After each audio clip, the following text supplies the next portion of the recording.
Hello, everyone. Well, welcome to our session on crypto. This is our one session on crypto for the day. I feel like it's obligatory at this point at a tech conference, but got to have at least one. So over the last year, I think crypto's been on a pretty wild ride, and that includes inside the realm of technology. We've seen prices go up. Web3 became a thing, NFTs became a thing, but this year has been quite a different story. So seemingly, every investor and shareholder a year ago was probably having conversations with tech companies asking, where is your crypto strategy last year? These days, not so much. So besides falling prices, Irina, why do you think that is? Well, I think the macroeconomic environment has an impact on technology overall, Web2 and Web3 included. So that's, crypto is not kind of protected from that. I think we've also seen, obviously, specifically, in crypto, some of the events, like the prices going down. But I think it is actually a lot of it is macro.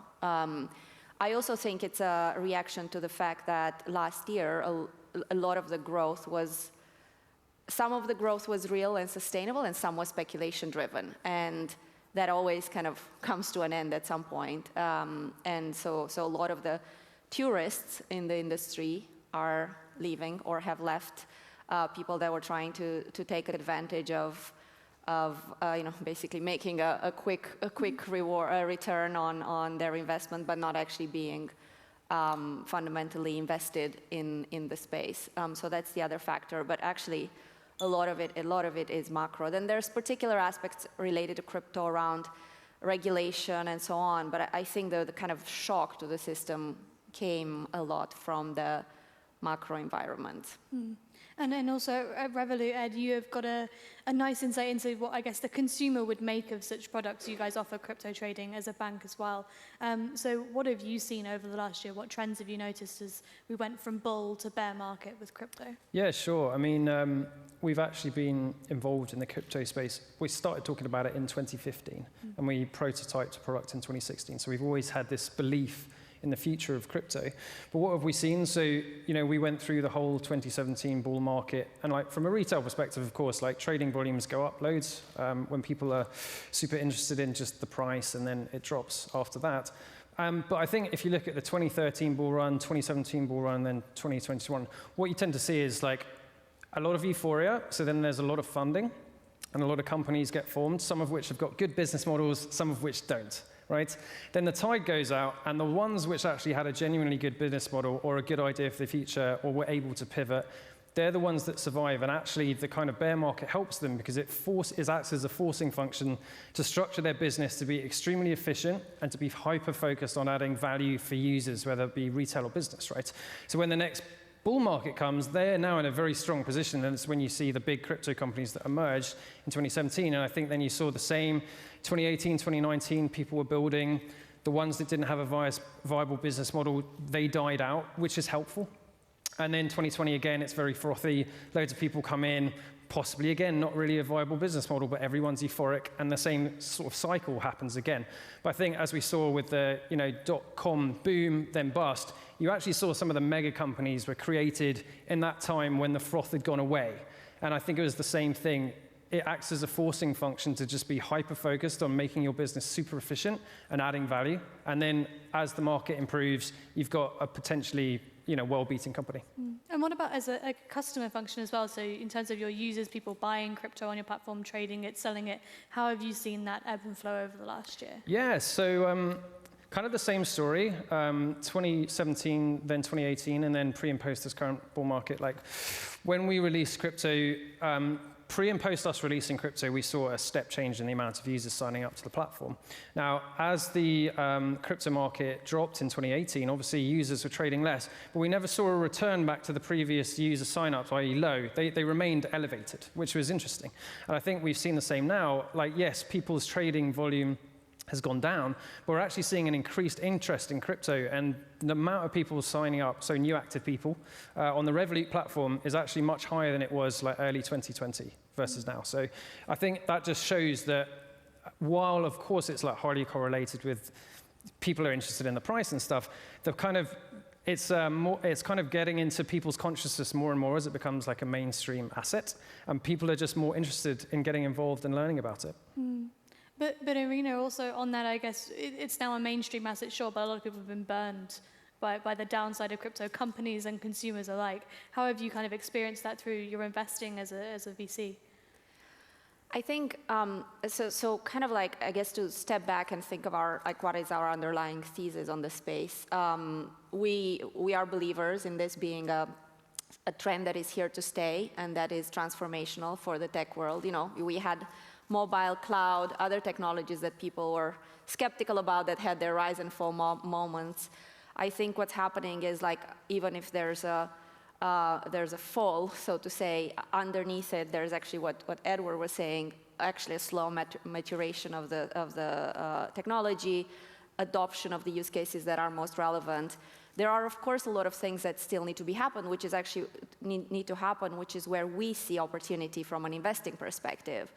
If you think, for instance, if you take kind of like the picks and shovels of building in Web3, right, this sort of like Web3 infrastructure, it's still in its early days. Like the levels of abstraction that a developer works with in Web3 now, it's probably the level of abstraction that a Web2 developer worked with 20 years ago. Like 20 years ago, I couldn't go to an 8-week coding course and start coding. Now I can, because there is that infrastructure which allows a wider range of developers and of people to kind of like enter the ecosystem. So the way we will drive adoption is not only by more people kind of like wanting to do the hard work and learn, but it's also by making it easier.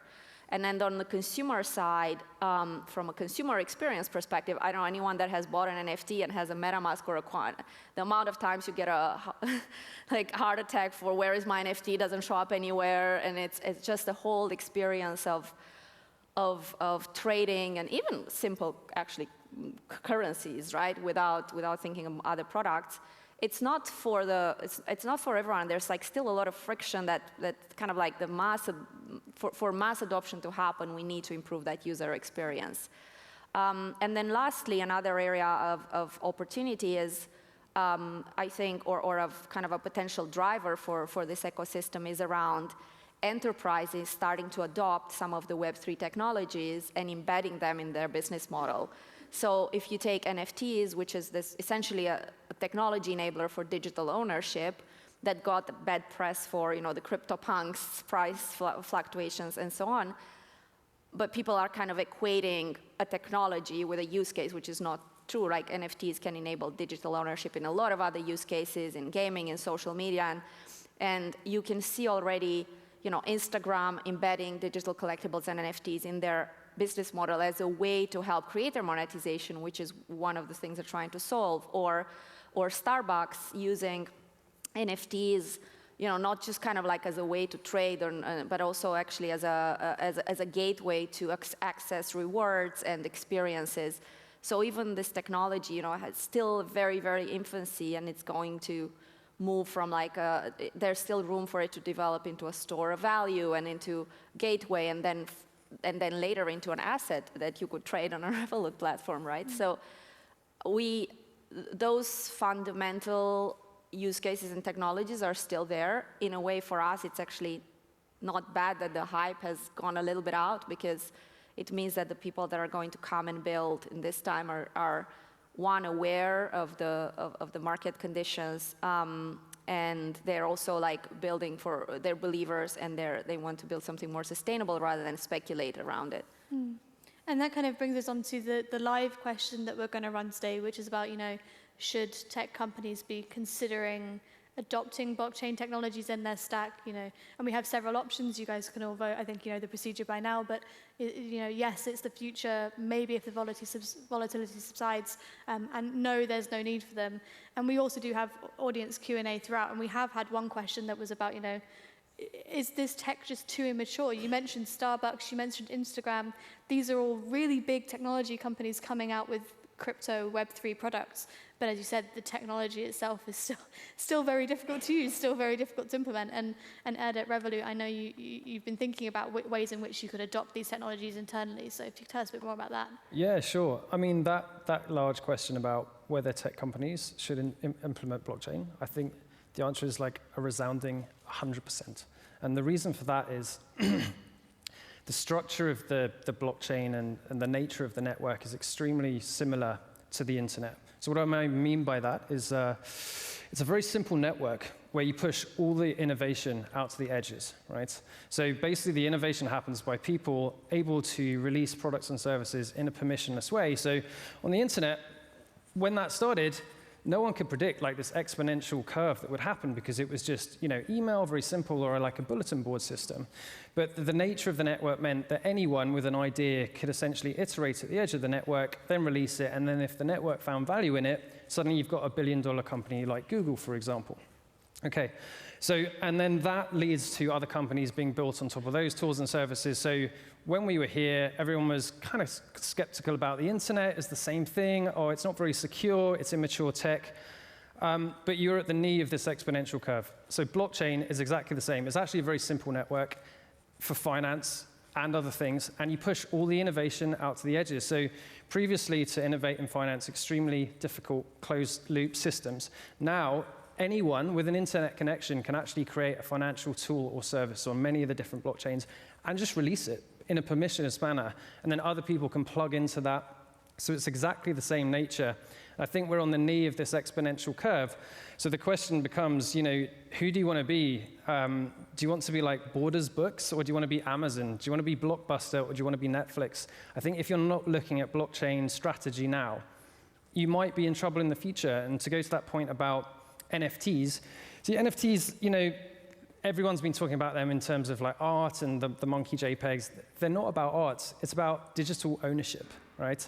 It's about this digital token that can confer real-world value. So I'm thinking about NFTs that are used as tickets. So Gary Vaynerchuk, for example, has released a very successful NFT strategy where if you own his NFTs, it gives you value in his ecosystem. So it's tickets to his events, it's discounts, it's all these kind of things. If I was Ticketmaster right now, I'd be starting to get worried because there are hungry startups all waiting to eat Ticketmaster's lunch, and NFTs provide them a way of doing that. So yeah, my answer would be 100%, you need to start looking at it.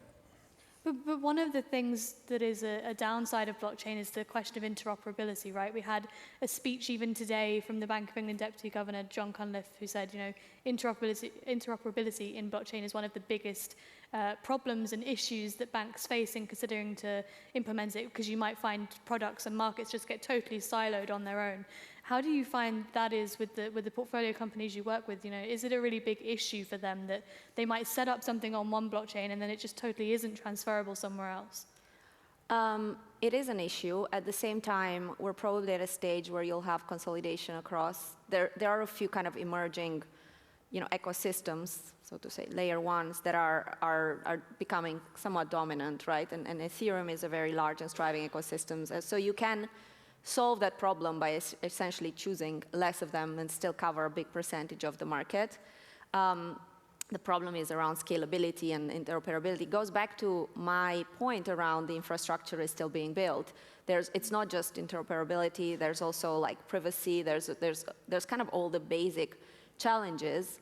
At the same time, it doesn't mean that, in my view, to that early question around should companies adopt blockchain, I think it actually depends on what problem you're trying to solve and what can it do for your business. And in some cases, there is a more immediate need to adopt it because you may be disrupted or because it actually can provide, like a creator monetization. It's been a big issue in some of the social media businesses. And so it actually can accelerate your business model.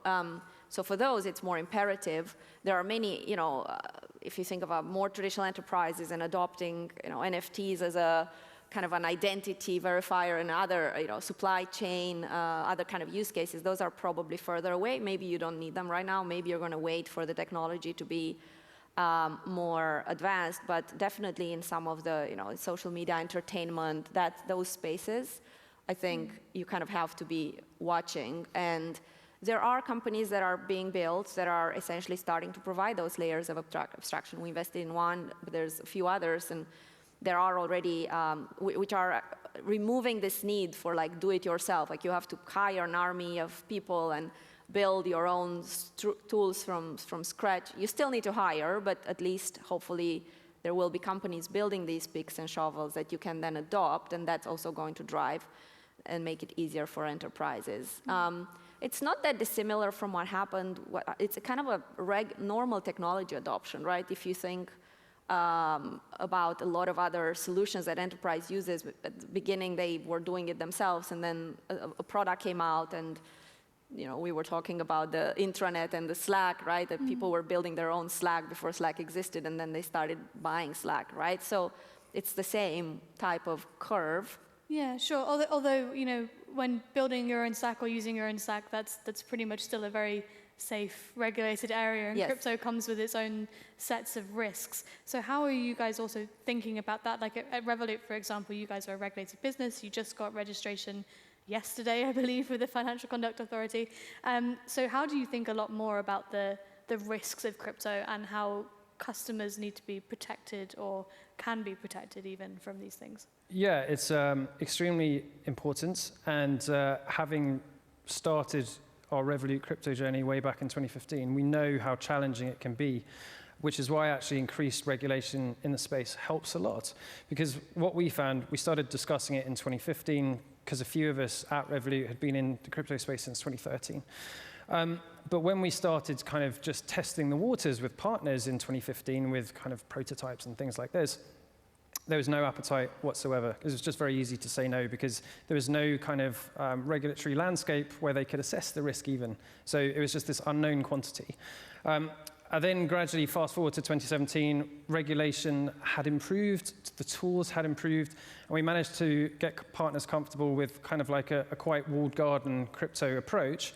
And what we found is as more regulation comes in, we're finding more traditional partners are actually more interested in talking to us and partnering us, with crypto. I remember after we launched crypto in 2017, we were trying to do expansion into various different like European countries with various different products. And the business team kept on coming back to me and saying, please, let's turn off crypto because, so-and-so bank don't want to work with us, even though they're not even involved in the crypto flow whatsoever. It was a purely reputational risk for them, or that they perceived. But we pushed ahead because our view was that this will act as a forcing function to structure our business in such a way that we select more crypto-friendly partners so that as the crypto space evolves, we can evolve our business as well. And then regulation has come in. That's made it much easier for us to find new partners. And in terms of customer harm, yeah, of course, like all these directives that are coming in now about more careful way of communicating to customers. We've always actually done that ourselves. We treat crypto the same way we treat our regulated products. So when we do communications, we use the kind of same amount of care. I think in the crypto space historically, you can't say that's been true of everyone. Like there's been some pretty crazy stuff I've seen on the tube and the buses. But I think now that's improving, and that's very important because it is highly volatile. It's still quite speculative if you're just a user trading these assets. So yeah, protecting the consumer, I'm glad now that this is starting to come into the kind of regulatory overview, and I think it's good for the space. Yeah. Because one of the questions I was going to ask you, but I feel like you answered it there, was about, would tech companies be daunted by the regulatory wave of stuff that's about to hit us with crypto? And, if you wanted to implement crypto or blockchain in your business, should you be scared by that kind of regulation coming? But we did have a result with the live poll. About 60% of people agreed with you that, yes, blockchain is the future. So perhaps they're already braced for it. To move on from that, though.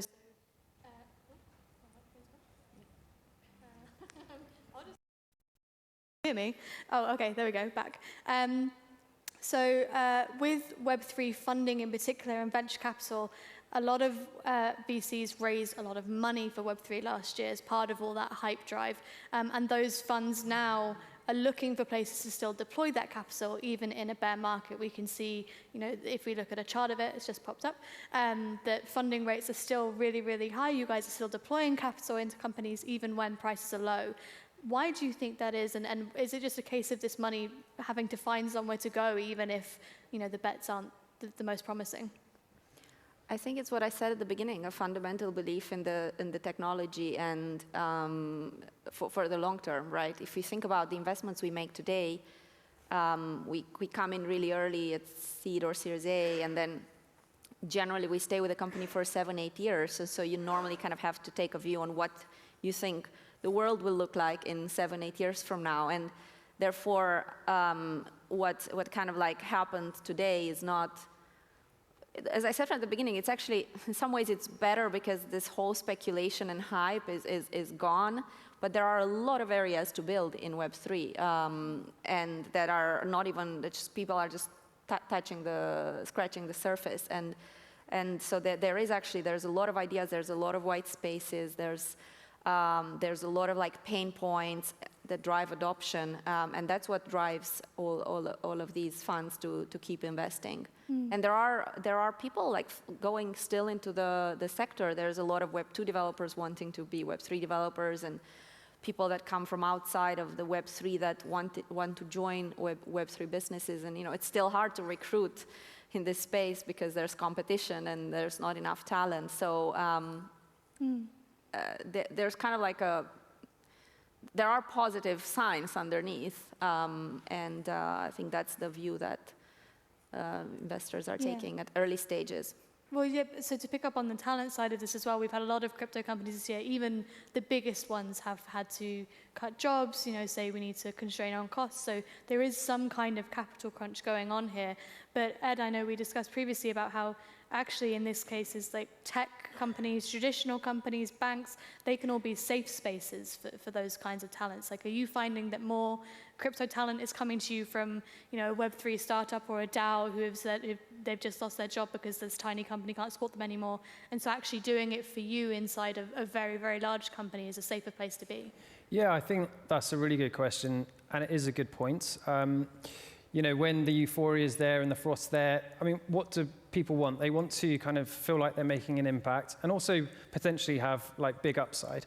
So when kind of everyone's euphoric, people will take a lot more risk. And I think you're absolutely right. When the euphoria goes away, people still want to have that impact, right?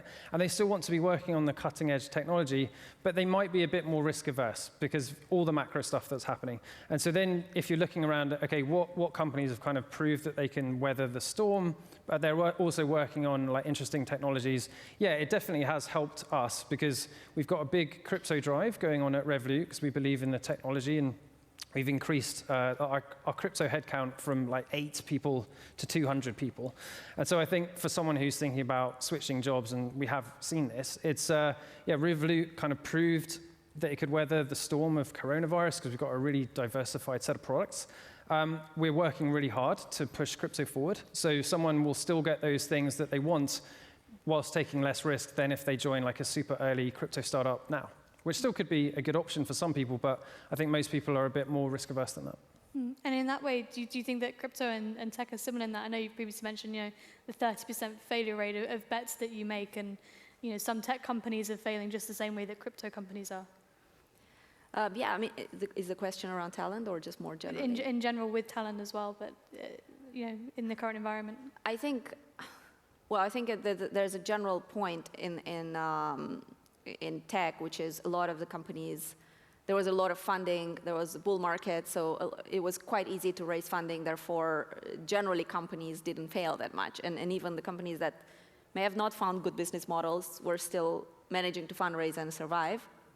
What's obviously happening now in every sector of tech, crypto or non-crypto, is that you do have to have have a sustainable business model, or at least have a plan to get there. And some companies that have raised, if they haven't managed to prove that, they probably won't be able to raise, and there will be I expect it to be a higher failure rate among the whole tech ecosystem, not just Web3. And that will, of course, drive talent. There's like different views around here, right? You could argue that keeping alive a company that's not going to go anywhere keeps also that talent trapped.